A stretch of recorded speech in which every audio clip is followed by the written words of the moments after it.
Oh, thank you for whoever is recording this meeting. All right, Awesome. Julia, take it away. Thank you so much, Alicia. Good evening, everyone. We are here because yesterday the governor delivered her State of the State address. She covered a range of subjects as she laid out her agenda for New York.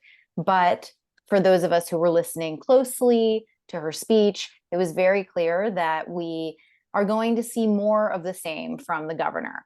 Hochul is interested, as ever, in protecting the interests of ultra rich donors, and that comes at the expense of the rest of us. That way of doing business is, of course, not popular among working New Yorkers. So the governor has employed a number of tactics to try to distract us. She gave out of context stats to mislead the public during her speech. She offered up small victories for the people in hopes that we won't demand more. She took credit for victories that those of us in the legislature had to fight for and win. These are tactics that come straight from a right-wing playbook, attempting to direct public resentment toward our own neighbors who are already marginalized, from villainizing Palestinians to accusing the poor of organized retail theft, to racist dog whistles about public safety, seeking to justify mass incarceration in our state. We recognize these games for what they are, and they're nothing new in Albany. So tonight we are going to break through those games and give you the resources and information that you need to be part of fighting for an agenda that instead puts the needs of working class people over the interests of the ultra rich.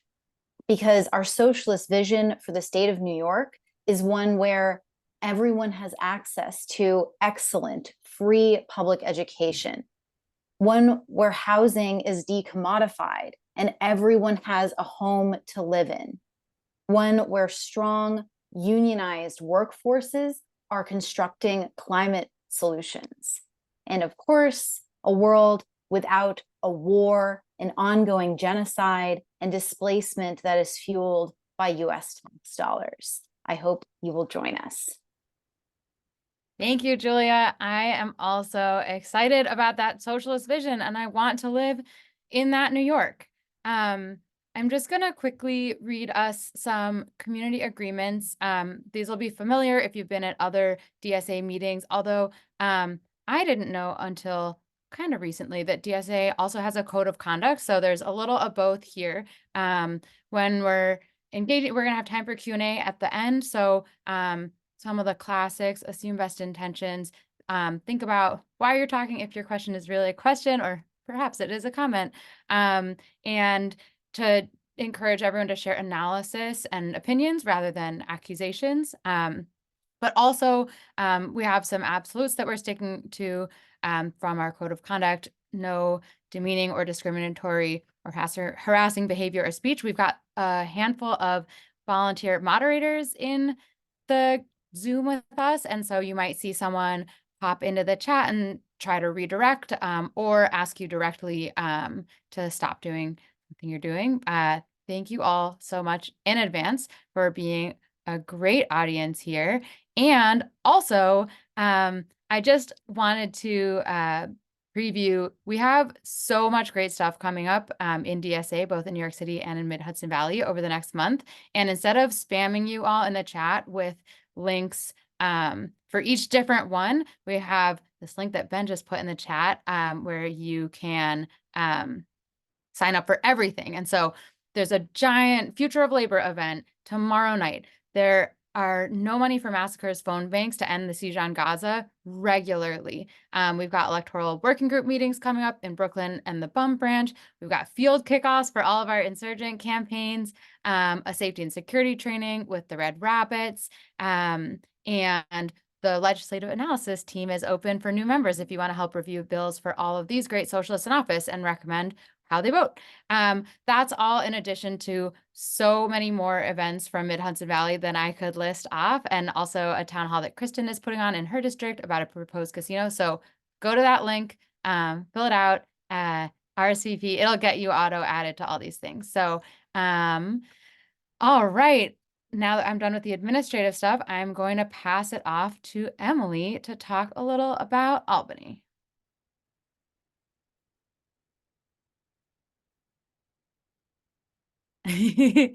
um, Thank you, Alicia, and everybody who's come tonight. Albany is a wild place, and we've all learned a lot since taking office just a few years ago about how it's supposed to work and how it actually works. So the way that the calendar is supposed to work is this. The year is split into two parts. For the first part, we're up in Albany passing bills and working on the state budget.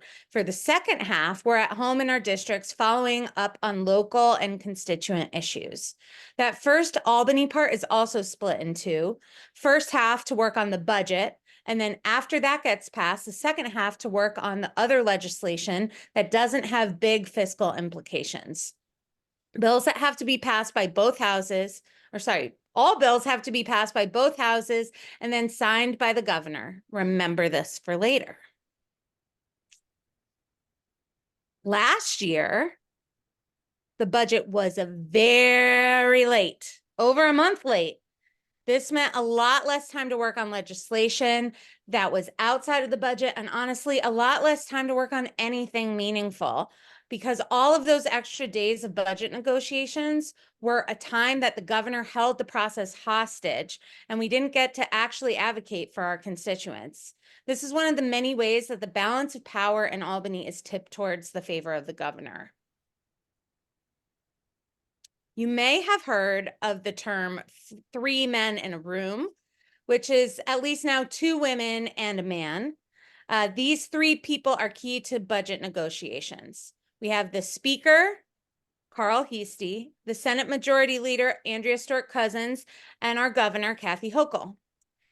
They all have an outsized say in what New York's budget ends up being. Presumably, the Speaker and Majority Leader are there to represent all of their colleagues in the Assembly and in the Senate. In practice, they sometimes also bring in their own personal politics or the interests of lobbyists.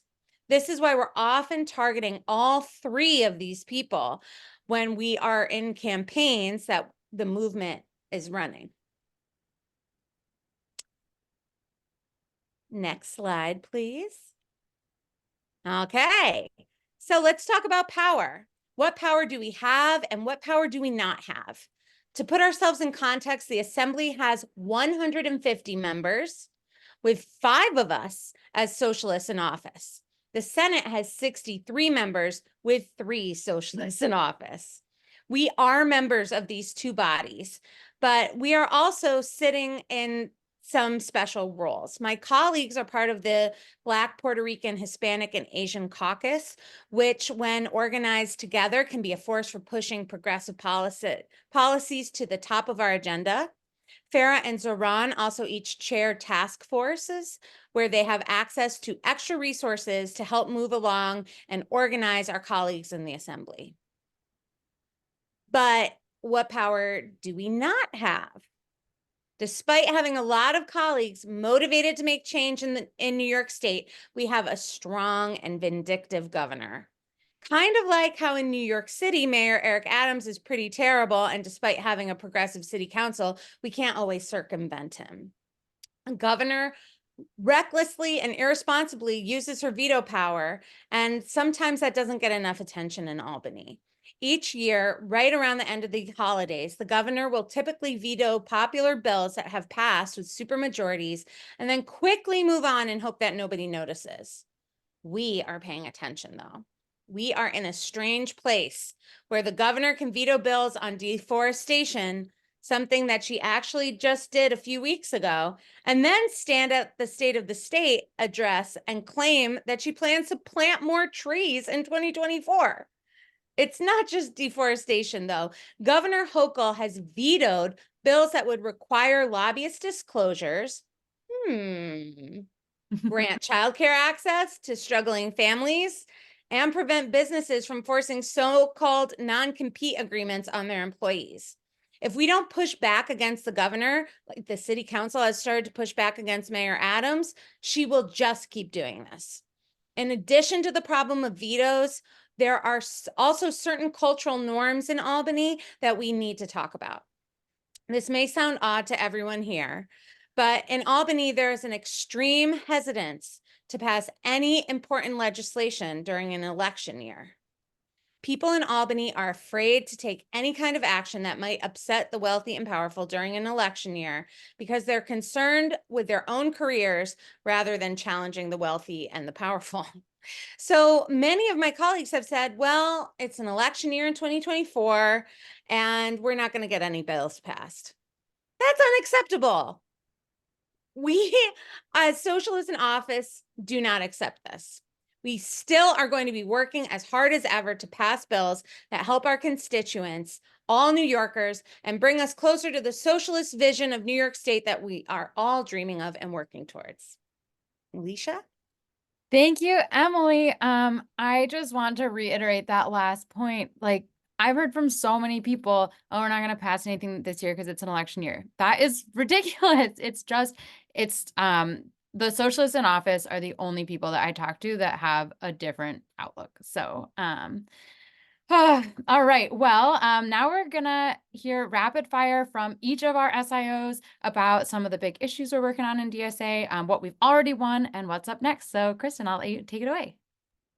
Thank you so much. And shout out to Emily for that incredible introduction and overview of our state in Albany and budget process.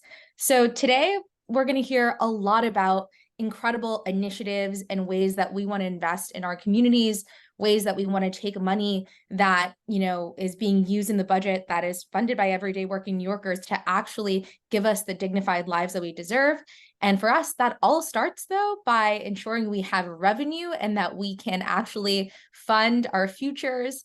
And we do that by taxing the rich. So we all know, and we see it every day, but New York State is the most unequal state in the country. It has the greatest gap between the rich and the poor and working class. And this wealth gap goes on to fuel every type of inequality in our state because our tax system allows the rich to get even richer while shielding their wealth, and the poor get poorer as New York State abdicates responsibility for funding the social safety net. And even in the last couple of years, we heard these false narratives about how the rich were going to flee New York City, right? And so between 2020 and 2022, according to a Fiscal Policy Institute study, 2,400 millionaires left New York, but 17,500 millionaires came. So we know we have a lot of wealth in this state, a lot of new millionaires, a lot of millionaires moving that we have a responsibility to ensure actually invest in our communities, the communities that they're part of. So with that, we've been pushing the Tax the Rich campaign for some years now. And by working on that campaign, we've gotten a lot of support across New York or across New York City and across New York State. And just a few days ago, a new Siena College poll found that 67% of surveyed residents support tax increases on the wealthy. So again, this is needed, this is popular, and we have a responsibility up in Albany to make it happen.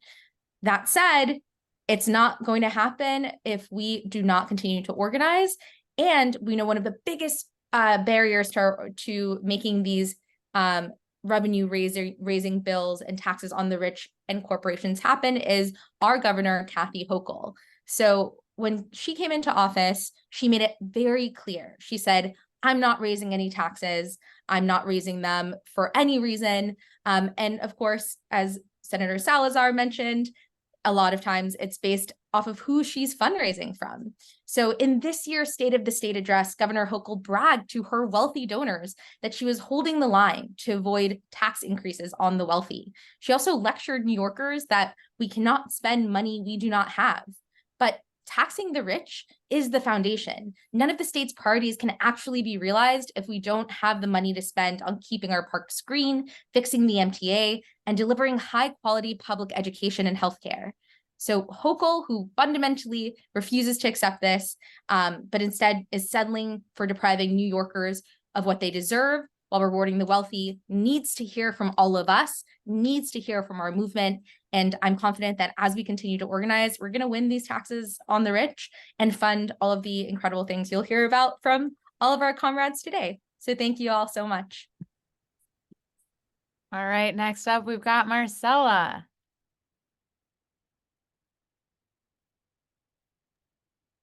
Hey everyone. Hope everyone's doing good. So this will come as no surprise, but New York has been in the midst of a historic housing crisis.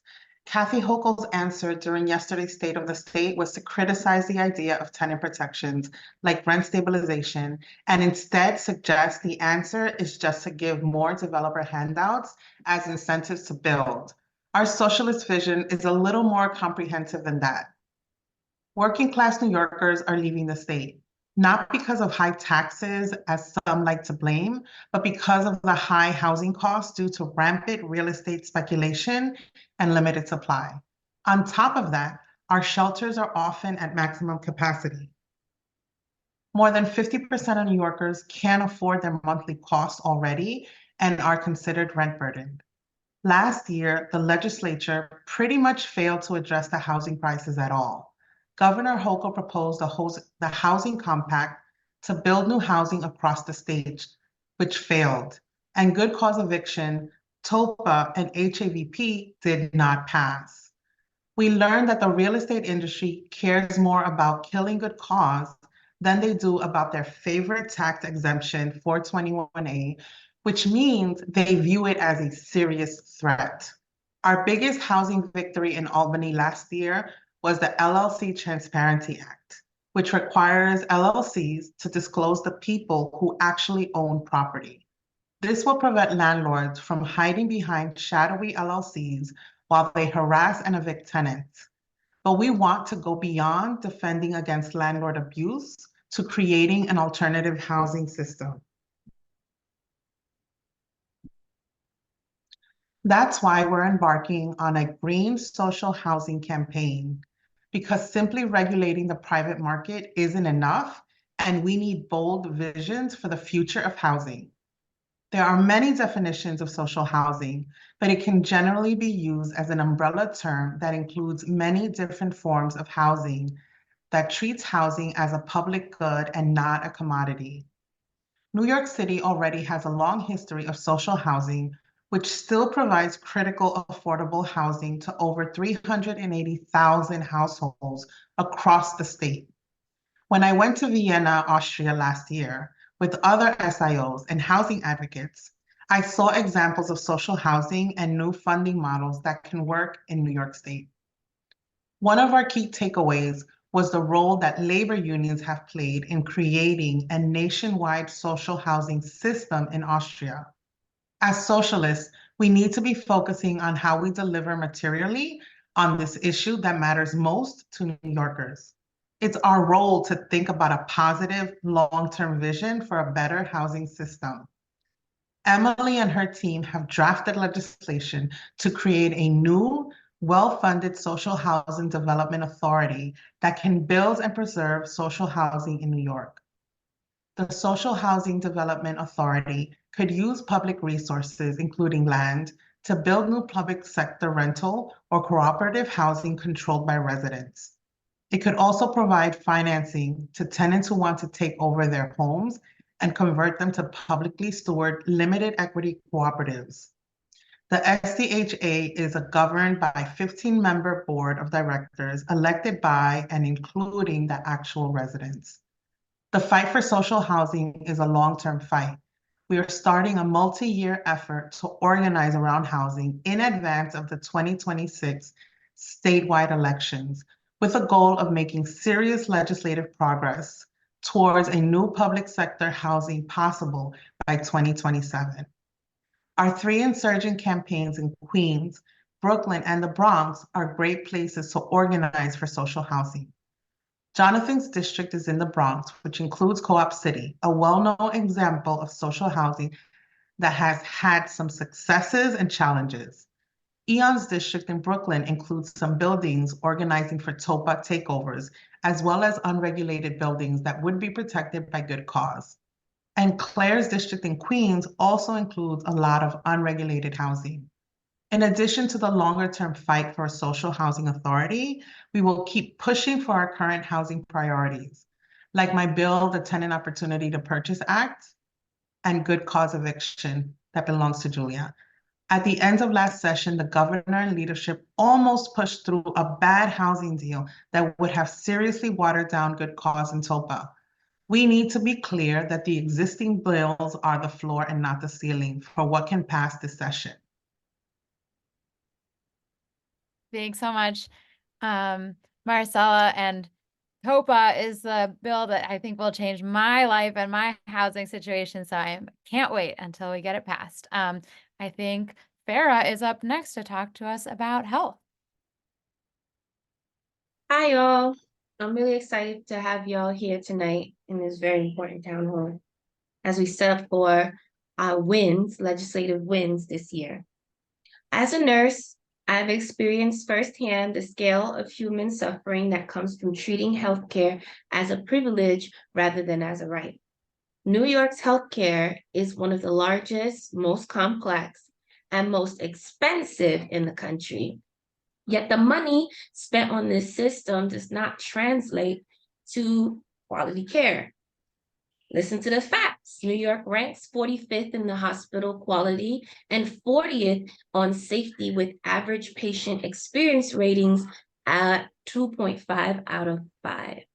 Half of New Yorkers say they are not confident they can pay for basic healthcare services, and they know who to blame for that. 7 out of 10 New Yorkers blame the government, insurance, or pharmaceutical industry for failing to control costs. Systemic racism is also pervasive in our state's healthcare system, with Black infants and mothers both experiencing 3 to 4 times the mortality rate of white infants and mothers. Black adults face a diabetes rate far higher than their white counterparts with worse outcomes. As socialists, we proudly and loudly say, no, no, no, this is not right. That this system, which prioritizes profits over people, is unacceptable and immoral. All patients are entitled to receive the best care possible, regardless of race, gender, class, sexual orientation, disability, nationality, or ability to pay. Health is not a privilege. It is a fundamental right. For example, the unbearable cost of insulin is one real significant fact. For diabetic New Yorkers, insulin is not an optional medication. Without insulin, they will die.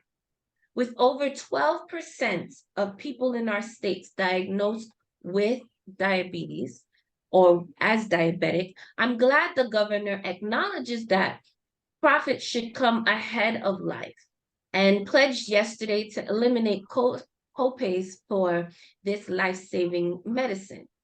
Though frankly, I'll believe it when I see it, okay? And it does have to make you think about what sudden urgency. Sorry. And, we've been raising this issue for years and making very little progress. So while it's good to know that the governor has some sense and she finally seen the importance of shedding a light on insulin and the ridiculous cost of it, it does not excuse her failure to address the broader issue. There are many more medications besides insulin that are necessary to keep New Yorkers alive, and there is no reason that anyone should have to pay any copay for any reason for any medication. I don't believe in that copay, y'all. Which is why we will continue to fight for the New York Health Act. No copays forever. This legislation would completely eliminate copays along with insurance, insurance premium, and out-of-network charges by implementing universal single payer healthcare. But the ultra wealthy owners of insurance companies don't want that, of course. So neither does our governor, who's paid out and bought out. But we will never stop fighting to get it done. As socialist legislators, we know that we must keep the long-term goal in sight, stay focused, and do what we can to improve the life of working class people right now, which is why I've introduced bills around issues like insulin affordability, because it's not the governor's bill, the New York Dignity in Pregnancy and Childbirth Act with Jabari to address Black maternal mortality, yay us. And in the next section that Jabari's going to cover, we're going to talk about education. But you know, I have to shout out my own bill, New Deal for SUNY, to provide free tuition to all in-state students at the SUNY system, my alma mater, SUNY Geneseo. I introduced this bill as a companion for the New Deal for CUNY, also my alma mater. Shout out to SPS and City Tech. And as a proud alumni of both SUNY and CUNY, I'm excited to work on pushing it over the line. So here's to Jabari to talk about the socialist vision for education. Thank you so much. Yes, so I'm a former public school teacher, so definitely want to share more about the socialist vision for education. Absolutely want to just start by saying public education should be public, it should be excellent, and it should be free. However, our public institutions like CUNY and SUNY are crumbling, some literally, if you remember the crumbling CUNY hashtag from years past, and this is due to underfunding and neglect. So the governor's solution is to raise tuition at our public colleges. Our solution is the New Deal for CUNY and SUNY. I also want to point out that education, on the other end, now we talked about, post K through 12, but also pre-K through 12, education starts at birth. So I want to point out that the childcare sector, which is education, is collapsing. This past year, I held a public hearing on the state of New York's childcare system, and the overwhelming consensus from experts across the spectrum is that it's collapsing right before our eyes. Programs are closing. You can see that on your screen. Childcare workers have unsustainable poverty wages. And notice that Governor Hochul didn't really talk about childcare at this year's State of the State, but we can't ignore this problem. We know the solution is to pass a universal program, the Universal Childcare Act. 90% of the brain develops before age 5, and access to childcare provides not only crucial support for parents, but also a key educational foundation for children, which shouldn't be decided by wealth. The very limited subsidies that exist are often impossible for families to access because the process of qualifying for them is so needlessly complicated and hard to navigate. Instead, our Universal Child Care Act would make childcare automatically free for all families, just like our K through 12 schools. At the same time, it would invest in raising wages for child care workers, ensuring childcare providers can keep their doors open and keep bringing new people into the childcare sector.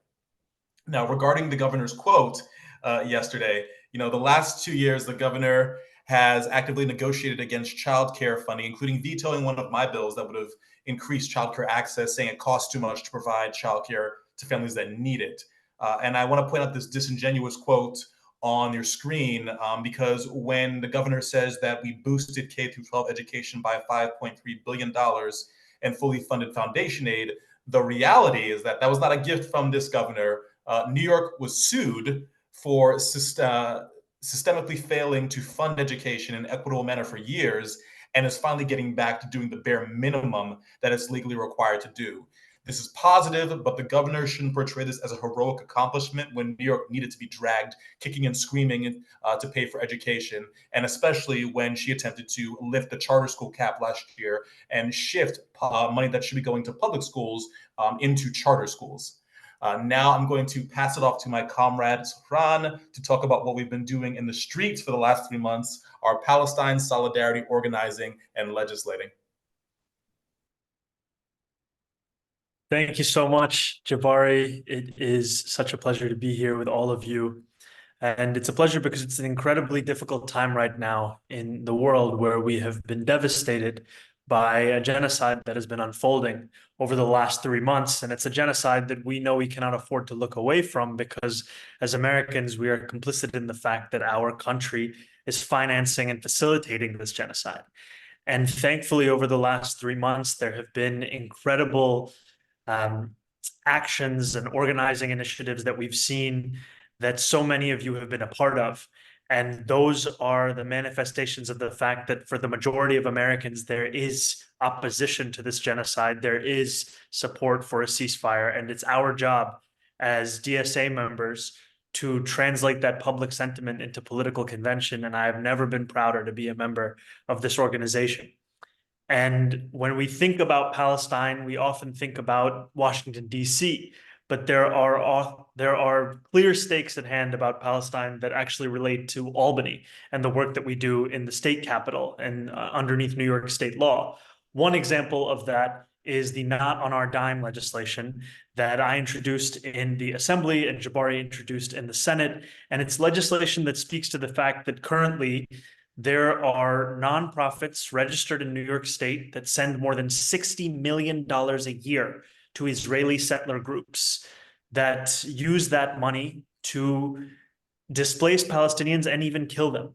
And when we go to protests, we don't just speak about Gaza, we say free Palestine, because we know that this issue of ethnic cleansing is one that is occurring throughout Palestine. And that is why we need to propose solutions that reckon with the entirety of that displacement. Not on Our Dime speaks to New York's complicity in that, and to the fact that in these last few months, there has been a charity on Long Island that has been fundraising millions of dollars to send pistol to rifle converters to settlers to use to inflict violence upon Palestinians.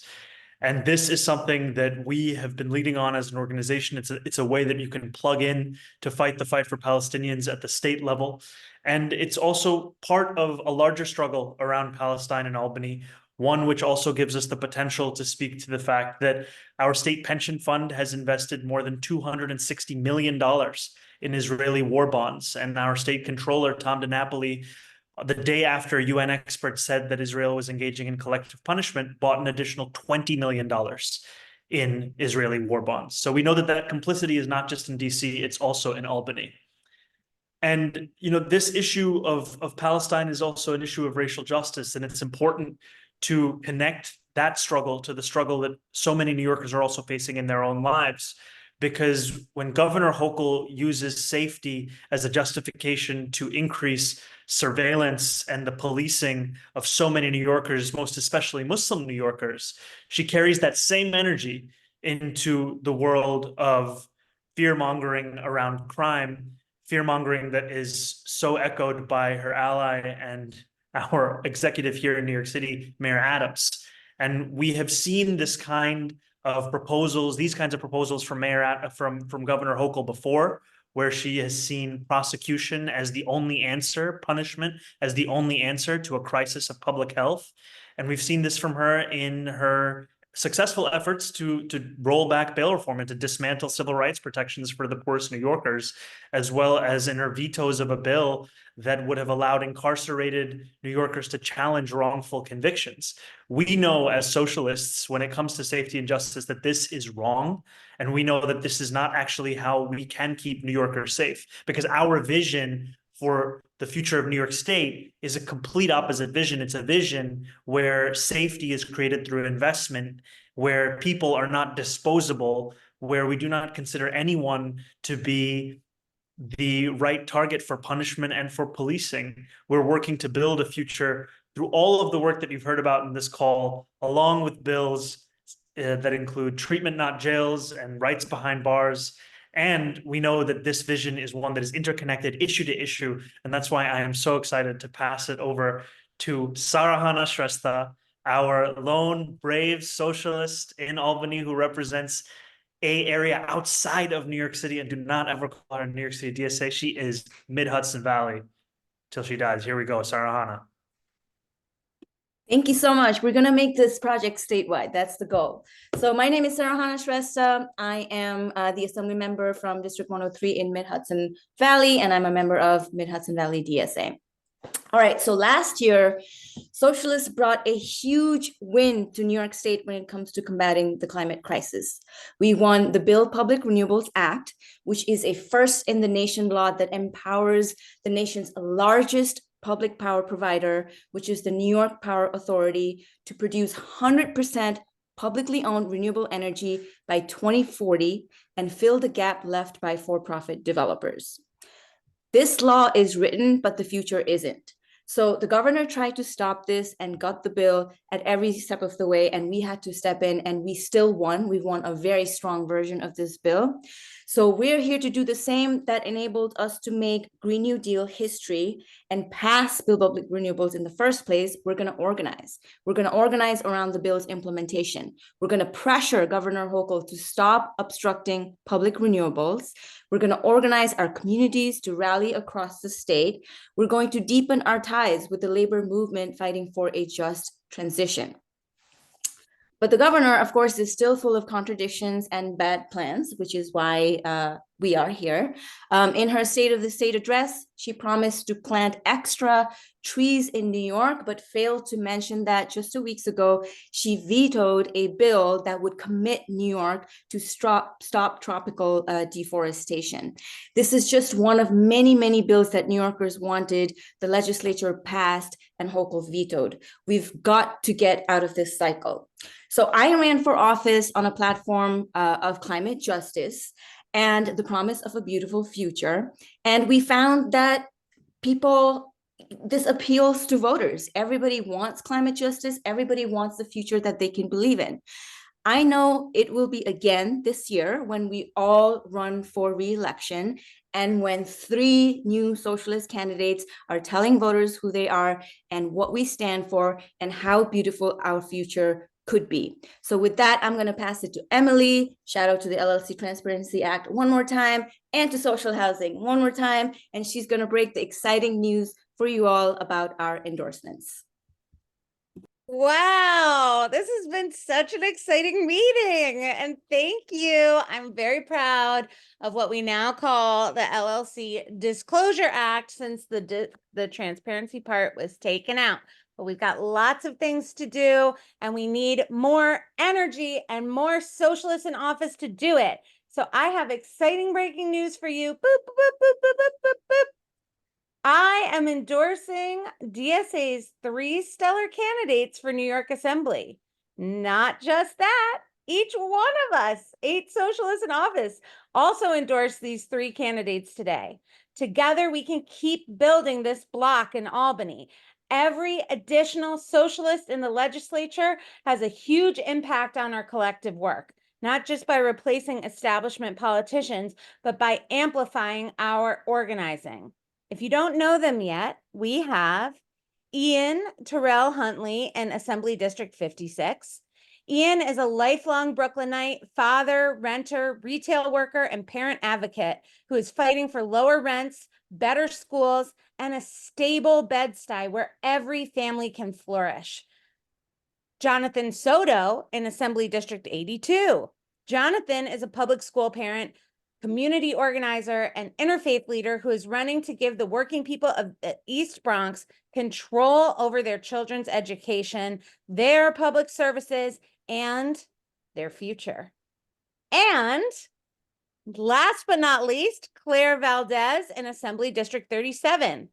Claire is a Latina, longtime DSA organizer and a union leader fighting every day, who is running to represent a swath of Queens squeezed between landlords, bosses, and privatizers, and right next to my district. We need to get involved in their campaigns and help them win. Right now, the most important thing you can do is donate to these campaigns. Their first major filing deadline is this Friday. So they need to hit their goals to show our enemies and potential allies that these are very strong campaigns and they are worth it and they are going to win. Whether you can give $5 or $500, every single dollar is critical and will help them with essential early costs like a staff, an office, and lit for their campaigns. I just donated $25. Can you match me or give what you can? Follow this link that is going to be in the chat. You've heard tonight about the ways in which Albany is fundamentally broken. Getting more socialists in office is one of the significant ways that we are challenging and changing that. I hope that you will join us in empowering these new socialists to office and build socialist power in Albany. Woohoo! Thank you, Emily. I also just donated to all 3 candidates, made sure I got it in before the filing deadline. And so I hope that everyone else here will too. And I'm also more excited than that, even to start knocking on doors. It's going to be fun to get back into it. So I just want to give a huge thank you to everyone, all of our socialists in office who spoke tonight, telling us about their plans and about their accomplishments and what we've done together as DSA. And also a huge thank you to everyone behind the scenes who made this event possible. I'm going to stop sharing my screen so I can see all of you, and we can use the rest of the time tonight to do some Q&A. So type stack in the chat if you have a question, and I will call on you. But while letting your ideas percolate and you're getting on stack, I did see a question way early on about like, if Hochul's vetoing all these bills, what is the process to override those vetoes? Is that a possibility, or is it sort of politically infeasible? If anyone wants to just jump in and tell us a little about that. I can start and other folks can jump in. So if the governor vetoes a bill, the legislature can actually override the veto with 2/3 of the majority. The problem is both the leader and the speaker would have to call that vote. And I think that what we saw when they didn't push or fight harder or just decided to cave in on the housing bills that we had agreed with in the legislature is they're still trying to figure out their relationship with the governor. And they're also, they're concerned and they're scared about, if they push back on one bill, is she going to retaliate on something else?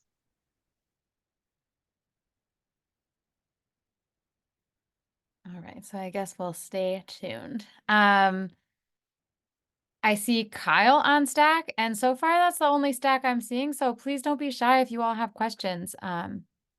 Alicia, could I yeah. add something before we go to yes, that? please do. And just to before you do, I think I have to unmute you all, so I will work on that while Zoran's responding. Yeah, thank you. I just wanted to add to what Marcella said, which is it also speaks to just a fundamentally different understanding and approach around power. In Albany, for so long, the idea of a supermajority, this 2/3 majority in each chamber, was spoken about as a thing that Democrats needed to get to. And then Democrats finally got there, and we've never used it. And I think it also speaks to the fact that for many people in Albany, power is something that if you attain it, you just have it. And for us as socialists, power is something to win, to then use for the working class. And we have to make the case that it is useless to just amass these kinds of things, sit on them, and watch the governor go time and time again against the interests of the working class of New York State and be allowed to do so because of something called norms.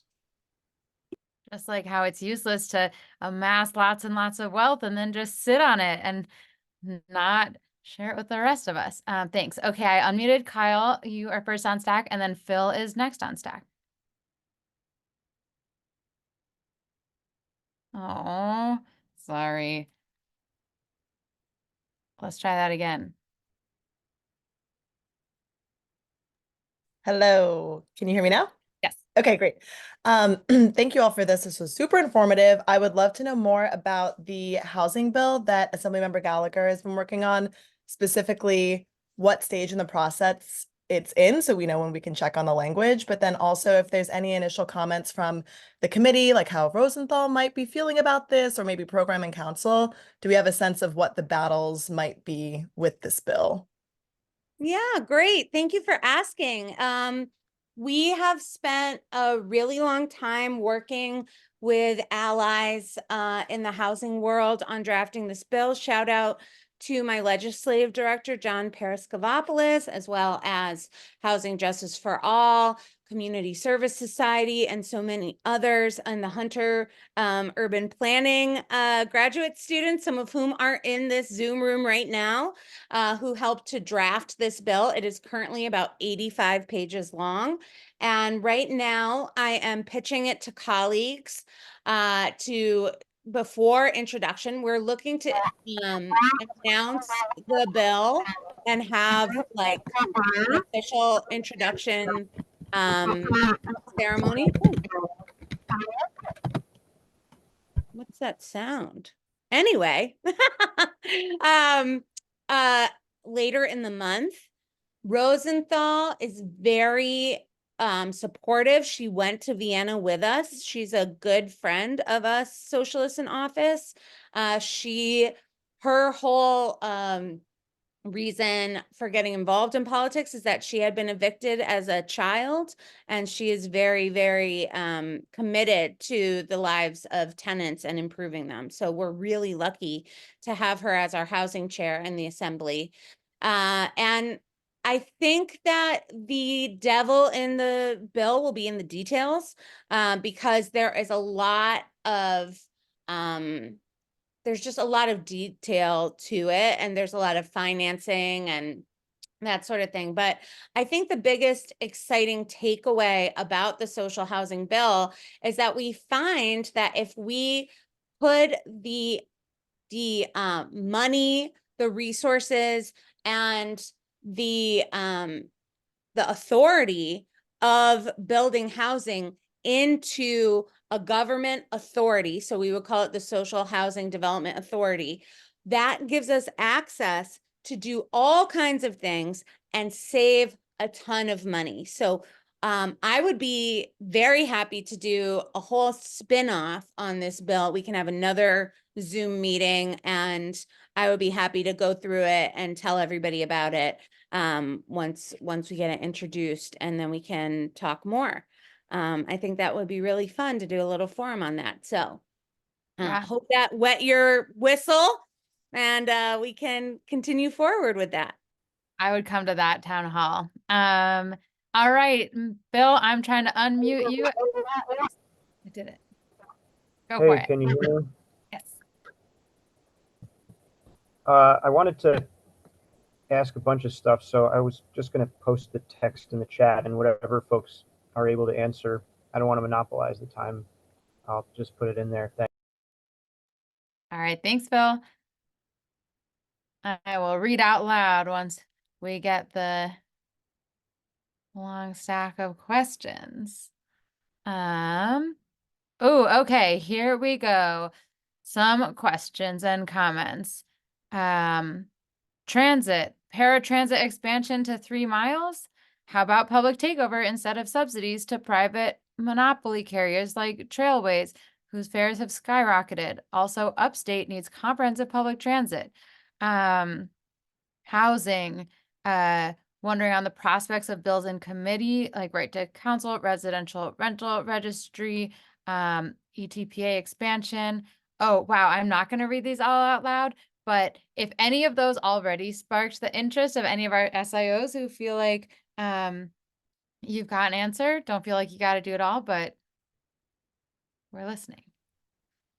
Well, I could say this. The governor had a very lackluster report back on transportation during her State of the State. And if you watch the video, she said she built miles of roads. I drove down the Southern Tier the other day, like 2-3 months ago, and it was disgustingly filled with potholes. So I don't know what potholes she filled, but it wasn't the potholes I was driving on. That being said, I think this is where, like, for example, all these questions should clearly show that you know something.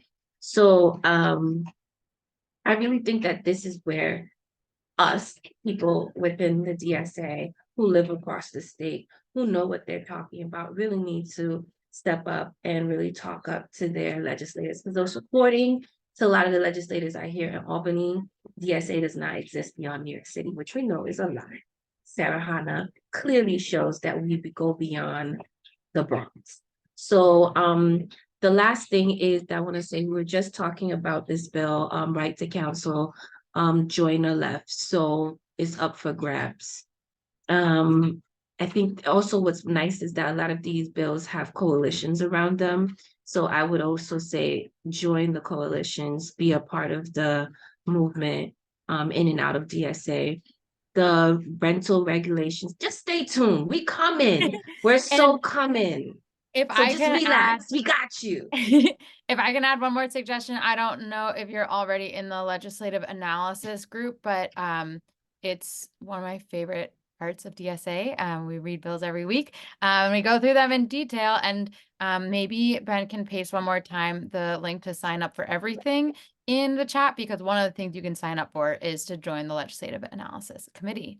And strong push, sorry, at least you have to say that legislative analysis is amazing. I go with my little packet to the committee meeting, and this is my packet, like the banana here. And I go, and it's like, bam, I know what we're doing. And I have commentary, and it does change ideas and sometimes sways votes. So please, yes, Pretty Zach. awesome. All right, Daniel is next on stack. Sure, thanks. This is a great presentation. I'm Daniel from Mid-Hudson Valley DSA. So yeah, Governor Hochul is already proposing all kinds of horrible things, and I'm sure she's going to throw a few more curveballs during budget negotiations.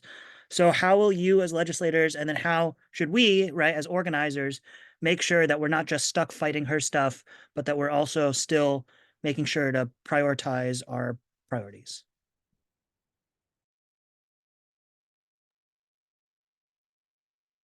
I can take a stab at it, but happy to share this answer with anyone else. I think that Daniel, in order for us to ensure that she does not define the parameters of possibility in Albany this year or any year, we have to build enough power independent of her. And that power, sometimes we build it internal within the legislature in coalitions that people do not expect. But the most transformative achievements have been ones that are built outside of the legislature that bring that power to the legislature. I don't think when we look back on the things that we are most proud of, generally we can say that if people hadn't been coming in by the busloads to Albany and filling the inboxes and the phone calls and the voicemails, that thing ever would have occurred. One example of this is right now the governor boasts about the fact that she has held the line on taxes and that she's protecting New Yorkers from politicians who'd want to raise their taxes. And when she says New Yorkers, she means very implicitly wealthiest New Yorkers, because our proposals are to raise taxes on individuals who make more than $450,000 a year, or couples who make more than $500,000 a year. These are not working class New Yorkers. And our proposal is to tax the rich. And we have to build enough power around that campaign and any of our demands such that when we get to the point of the budget, we look at the cuts that would be necessitated by Governor Hochul's vision. We say no, and we instead increase the corporate tax, even if just to match New Jersey. We instead increase capital gains tax, even if just to match Washington State. There's so many things that we can do, and I think it just speaks to the necessity of plugging in. And I would just say that you can plug into individual campaigns, but you also have to understand in an election year, it provides us with the opportunity to electoralize these same struggles. And that when you knock on a door for Claire or Jonathan or Ian, you're knocking on a door for good cause. You're knocking on a door for ceasefire. You're knocking on a door for candidates who have the courage to actually speak to what's going on and not the ones who are just letting things pass them by at the best case of scenarios. Awesome. All right, Sidra, I'm unmuting you. Thanks, Alicia, and thanks to everyone who's spoken today. I'm Sidra, I'm from Queens. I wanted to know if there were any requirements or qualifications for joining the legislative analysis team. I will answer that. No, there aren't. You just have to be enthusiastic and have like an hour each weekend to commit to it, except for the weekends that you know you won't. So it's honestly like the most low barrier to entry cool thing that you can do in DSA, and then it makes a huge impact. I had never read a bill before I joined the team, and then I like just learned so much. And I see some superstars on here like Elle, and Brian and Ben, who are the staffers who make this whole thing work. And I wonder if any of our bill reading buddies are on here too, but Jamila is also just like a superstar. So yeah, like we're seeing some great Jasmine, we're seeing great stuff coming in the chat. When on weekends, whenever you want. So it's actually one of the most flexible commitments. Wow. I can't recommend it enough. I also feel like I have gotten my last many jobs due to the experience I got on that team. But I was so excited, I forgot who was next on stack. I am so sorry, but we have time for one or two more questions. Maybe Brian, if you're still here, you are already unmutable. So go ahead and ask your question. Yeah, hey everyone. So we've heard a lot about Albany tonight, but that's only half of the SIO's job. I was wondering if a few of you could talk a little bit, and Zoran touched on this already, but about the importance of district organizing for your Albany work and for being an SIO in general. Oh, thank you, Brian, for asking that very important question. So district organizing is a very important tool that socialists in office use to translate some of the issues that constituent faces into actual legislation, into actual political power. So one of the great examples, and it's actually alluded to in the bills that we're going to be introducing sometime in April, is, for example, the rent. The rent is too damn high. A lot of people say the rent is too damn high. So we have really worked taking this door knocking, the canvassing, and asking people what's their problems, to uniting tenants into tenant associations across, the neighborhoods, and then taking that very tenant power that's organized, that's fighting not only calling HPD, call 311, but then taking that and then turning it into a bill, like a regulations bill, to find a way to either eliminate the increases forever and ever, or find a way to seriously cap it. So here you are knocking on your door, hey, or you called my office, hey, Farrah, I got an issue, and then boom, skyrocketed into legislation. Also, district organizing is about turning out new leaders, because we cannot be in office forever, okay? I cannot be a assembly member forever. So I need a new assembly member. I need a new city council member. I need a new, I don't know, never be a congressional delegate. That's Loserville. But we need new leaders to churn out and become like Alicia and lead new movements. So all that to say, district organizing is it. And we did a Brooklyn Roots program over the summer, literally telling people the formula to building power and destroying systems, especially this big capitalism system. So yeah, thank you, Brian, for your amazing question. I am so inspired and don't want to find myself in Loserville. I'm going to ask Ben to drop in the chat just one more time a link to become a DSA member and to up your dues to solidarity dues if you haven't already, as the way that we sustain this movement. And I'm going to let our last participant on the stack, Meeks, ask a question, and then I think we'll close out for the night. Go for it, Meeks. Hi, everybody. I'm Meeks. I'm just really excited about hearing all the work that's been going on and all the accomplishments and the things that we're going to be doing the next fiscal year. I just wanted to highlight, as a CUNY student and a lifelong New Yorker, CUNY has been a place in which organizing has been taking place around New Deal for CUNY specifically. And I was wondering how socialists are going to be pushing for funding for CUNY, and of course with like the potential of tuition hikes again, and any sort of like new issues or new bills or new campaigns coming forward that can help us, give us like on our campuses the opportunity to mobilize, especially as CUNY is like majority Native New Yorkers and people of color. And I'm talking about Zoran's repair. Mm-hmm. I'm excited to hear about that too. I guess we'll let you talk again, Zoran, as long as you promise to leave us on a really inspiring note. Before I start, I want to ask Farah to speak a little bit about New Deal for CUNY and then pass it over to me because she's been doing a lot of work on that. And then I can talk a little bit about repair.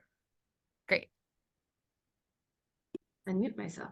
Oh, thank you. So as I had said before, like, as a CUNY graduate, as a SUNY graduate, I understand very clearly, clear, that not only is CUNY the vehicle, higher education, really, the vehicle to not only transforming your life, but the life of families all around you, but it's necessary for transforming New York in general. And so when we're talking about New Deal for CUNY, we're talking about taking tax dollars as it had done before when CUNY was free, when it was a lot of white folks and not a lot of people of color, give students tuition free and allow them to build their lives to then invest right back into New York.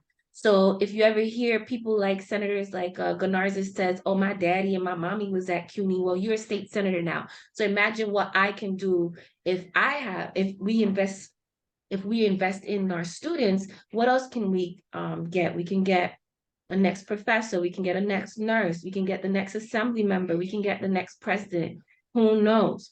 But this idea of tuition free, using tax dollars from the wealthy who have already benefited from the free CUNY system themselves, and then allowing New York to, it's not necessarily just generate wealth. I hate when they say that. It's about building progressive power through education. So that's my, and we're going to do the same thing with SUNY. So thank you, Zoran, for allowing me to talk about that. No, absolutely. You are our CUNY queen. So to the question, Meeks, you were also asking about the repair campaign, and that is legislation that I introduced recently in the Assembly, and John Liu holds it in the Senate. And what it speaks to is the fact that right now Columbia and NYU have more than $320 million in property taxes every year that they do not pay a cent on. They are exempt from paying a single dollar towards property taxes, despite the fact that they are two of the largest property owners in the city of New York. And so what this legislation would do is it would create a constitutional amendment to repeal that exemption for any universities that have more than $100 million in annual property taxes, because that exemption was meant for universities whose primary mission was education. But what we're seeing with institutions like Columbia and NYU, when you have more than $100 million in annual property taxes, it's clear that you have a newfound primary mission that includes being a landlord and accumulating property. And what we are proposing to do is, in addition to repealing this exemption, is to redirect those property taxes to CUNY, because it is time that the wealthiest institutions in the state of New York finally repair their relationship with New Yorkers, and most specifically with working class New Yorkers. Because as Farah said, and as so many others have said, CUNY is where the working class of New York gets an education. So if you're interested in that, you can go to repairny.org. It is a fight that I'm very, very excited about, and most especially excited about YDSA leading the fight in speaking to students and New Yorkers about why this money should finally go towards making sure that CUNY does not crumble any longer. All right. Well, I think we will leave it there. But as Ben says in the chat, don't leave this call before you click on these links to donate to our insurgent candidates that have now been endorsed across our whole socialist slate, and also to RSVP to upcoming events. I am just so inspired by this project. I so love doing this work with all of you. And I can't wait to see what we get done in 2024. And yes, there is a recording of this meeting that we will send out to everyone who RSVP'd tomorrow. And so feel free to share it around. All right. Bye, everyone.